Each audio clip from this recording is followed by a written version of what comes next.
The moon is coming out there behind the mountain now through the trees, and we are here at the cafe on the way back from Mount Batur.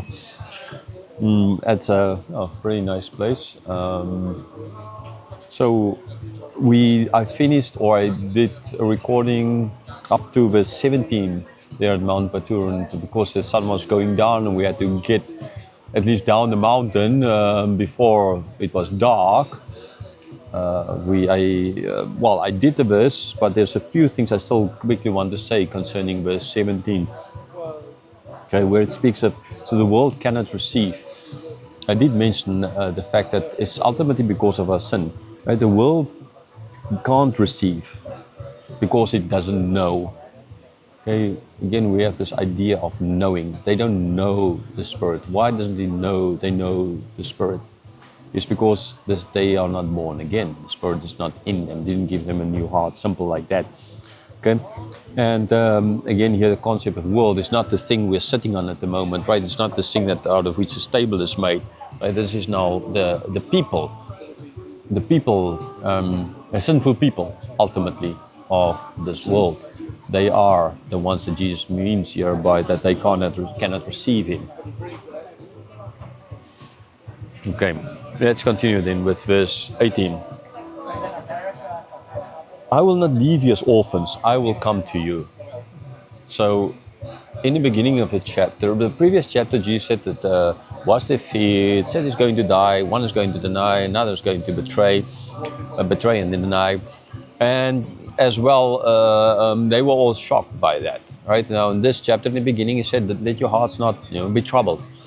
And so he's giving a few different reasons why ultimately it's good for him to go. Because if he goes, and they can do greater deeds here, because he is up there so as to help them down here, kind of idea, right? Because then the Spirit can come. Some of the advantages they could not understand it at that moment. Even only afterwards that they could understand it. And as well, this is the explanation. Remember, this was not the original readers of this was not there at the Last Supper. It's only the disciples and other guests that were there. Not only disciples, there would have been other people as well. Okay, so few people that heard this.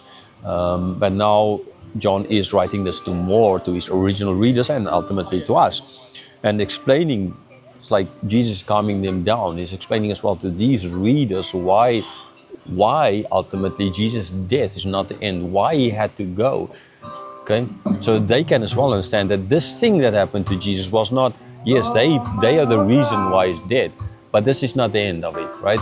It's not actually, although they did it, but God helped in this sense to for this to good to come out of this. John chapter 14 verse 18.